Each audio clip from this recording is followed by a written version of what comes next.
ba ngayong araw na to?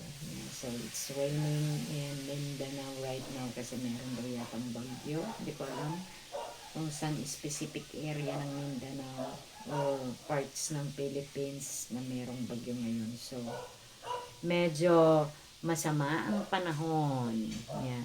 So, as I was saying guys, ito, ipinahinga ko muna yung aking earrings, yung tenga, kasi minsan sa gabal siya pag natutulog ka, 'di ba? Sa mga 1 month ko muna siyang papahinga.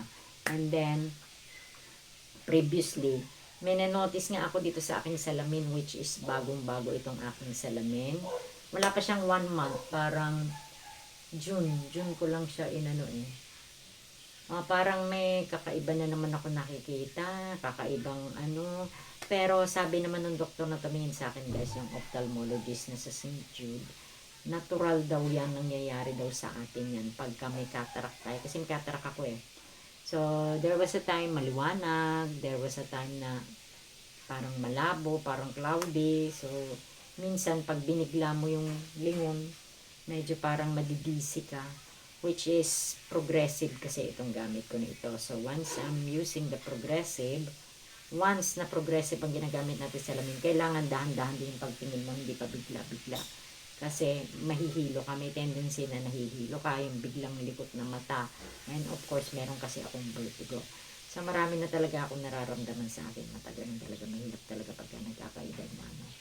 So, malabo na. Yung linaw na mata mo, it's not like just like nung bata ka pa. Na syempre, lahat naman ng bagay tumatanda sa ating, lahat ng parts ng katawan natin tumatanda. So, I know na meron na talaga akong cataract. So, I was diagnosed na meron akong cataract maybe 2 or 3 years ago. So, sabi naman ng doktor sa akin, hindi pa daw kailangan na i-surgery kasi sometimes yung mga cataract, kailangan daw pong pinapahinog muna. So, early stage pa lang ito sa akin. Kasi, may mga incident daw kasi na bata pa, hindi pa hinog, pina-opera nila, tapos kailangan talaga, magaling talaga yung mag-opera sa mata mo kasi kung hindi, may mga tendency na mabubulag tayo. So, mas lalong nakakatakot. So, talagang pinagawa daw ang surgery kung talagang kailangan. Yun ang sabi ng doktor sa akin noon. So, yun lang. Nakakaano lang kasi hindi ka nasanay na dati kahit na mabilis kang maglakad, malinaw na malinaw yung mata mo. Ngayon, iba na talaga pagka nagkakaedad. May ibang ginagawa yung laser. Nila-laser yata nila. Kailan nakakatakot pa rin eh. Kasi baka mamaya kung anong mangyari, madisgrasya. Diba? So, ayan, ano na lang natin kung ano talaga ang ating kapalaran. So, yun. Kahit na bago yung salamin mo, as long as may cataract ka, there was a time na malabo yung paningin mo. There was a time na malinaw. Yung parang ganun. Hindi niya kasi ma-pinpoint yung talagang grade ng mata mo. Yun ang sabi ng doktor. Kasi nga may cataract ka. So, kahit na magpasalamin ka ng 100 times, ganun at ganun pa rin. So, this might be the huling salamin na ipinagawa natin, di ba? Diba? Kasi may cataract nga tayo eh. Siyempre sa mga susunod in the next few years, lalabo na naman yung mata mo kasi nga dahil nga sa cataract mo. So kahit na pa magpasalamin ka ulit, hindi pa rin masusolusyonan yung problema ng eye mo. Kasi nga, hindi pa natatanggal yung cataract. So that's it for today guys. I'm gonna update you soon sa ating mga pagbabago dito sa ating paningin. Ang ganda-ganda pa naman itong salamin ko. At ang ganda rin ang presyo. Nasa 11,500. Sus Maria Joseph. So, pumunta ka sa ibang pagawaan ng salamin, yung price nito, dalawang salamin na yun yung ginawa ko. Diba? Jan Banana. Ayan. Meron kasing nagaano dun sa aking live. So, yun guys, I'm gonna update you soon sa mga ganap sa ating salamin. So, sa mga tao dyan na may mga nararamdaman na nakaunti sa mata, magpa-check na kayo hanggat maaga pa magpasalamin kung kailangan magpasalamin. So, thank you. Talaga niya. Si Choco, gupitan mo. Gupit na ikaw. Siyo.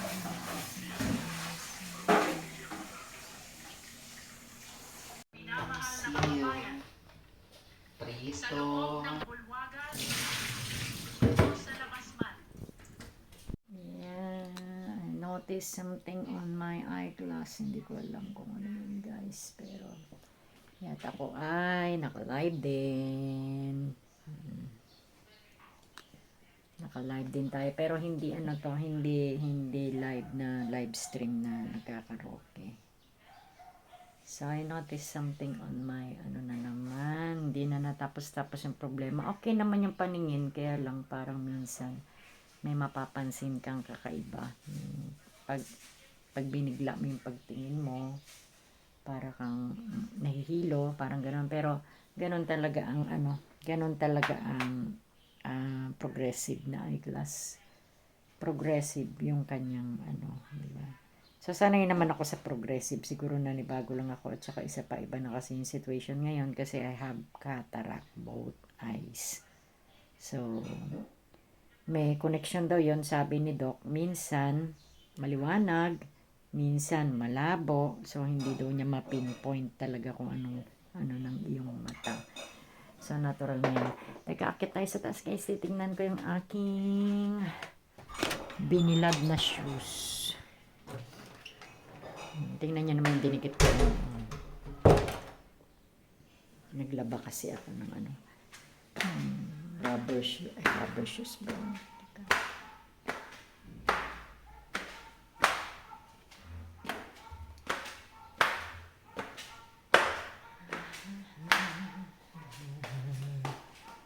Parang may bagyo daw.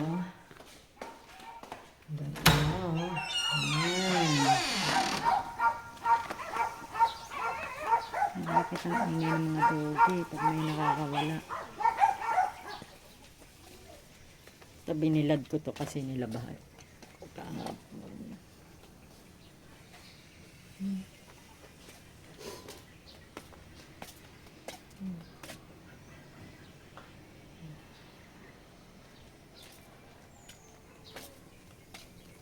So, maaaring tama si Doc. Diba? Kasi yung grado ng iyong cataract. Ayan, ito yung aking binilad na guys. Nilabahan ko siya. Itong one of my favorite na sapatos. Comfy kasi siya, comfy. Dito yun. Okay. And then this one. Ito. Pang lang ba? Pang araw-araw. Alright, so kung tuyo na, ipapasok na natin siya kasi baka umulan. So, pag umulan, maglalaba na naman ako. Diba? So, ayan na siya, yung nalabahan ko guys. Nilalagay na natin siya dito. Yan, mga sandals.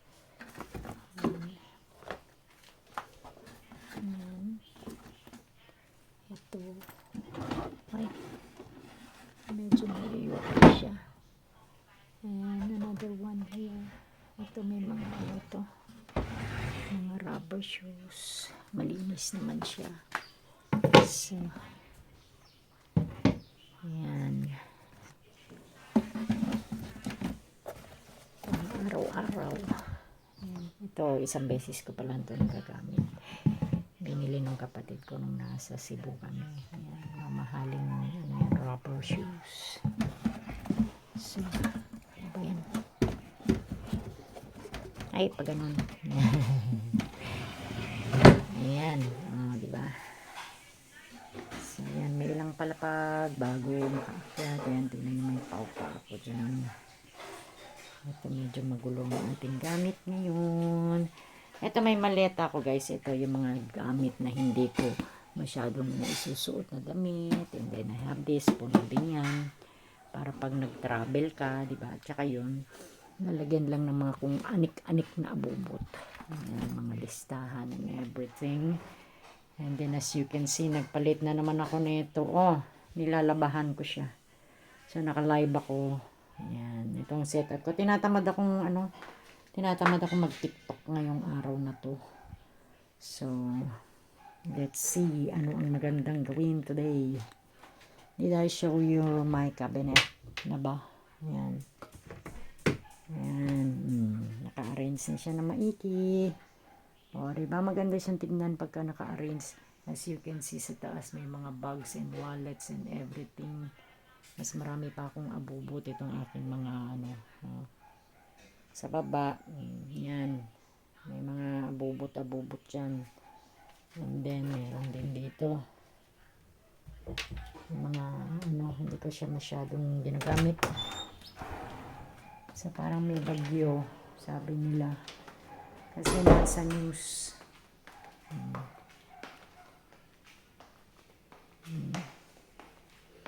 Ito mabango, ito ay favorite scent ito nung kapatid ko. May parang fluid yun siya sa loob at saka yun. Minsan sinisindihan namin para mabango. Diba? Mabango ang iyong bahay. Diba? Ito. Yay! Hello there!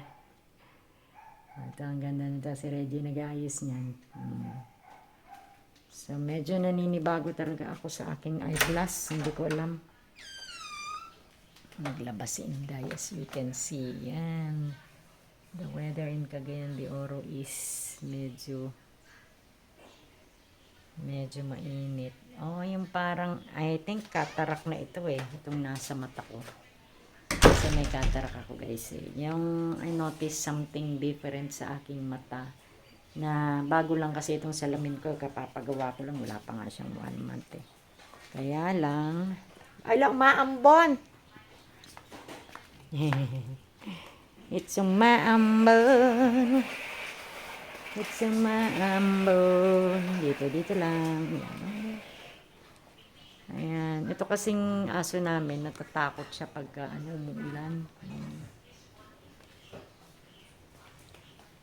Umaambon na umaaraw. Kahapon, grabe na. Punta dun yung pusa. Na tinulungan namin siya makababa. Buti na lang kinuha ko na yung shoes ko. Sakto. Umaaraw na umuulan. Sabi nila yan daw yung nakakapagbigay ng sakit. So yun nga. Sabi ko dito sa aking mata, anong problema? It's because meron talaga akong cataract. So kahit na bago pa lang yung aking eyeglass, may nanonotice tayong kakaiba. Na minsan okay, minsan hindi. Nako, ang hirap talaga na may diferensya sa mata. You can see, marami pa din tayong fruits. Ayan, meron pa tayong mga dito. Saging. Hindi pa pala ako uminom ng Yakult. Umiinom kasi ako ng Yakult everyday. Ayan, maingay talaga yung mga aso namin guys. Especially pag may mga tao, kahit tao sa kapitbahay, tinatahulan nila. So, ito pinasok ko lang ito kasi magandang design pagka nagla-live stream tayo. Yan. Yeah, so see you around later. Baka maglakad-lakad kami mamayang hapon. Thank you guys. Uy, Wow, panahon. guwapo, guwapo. Step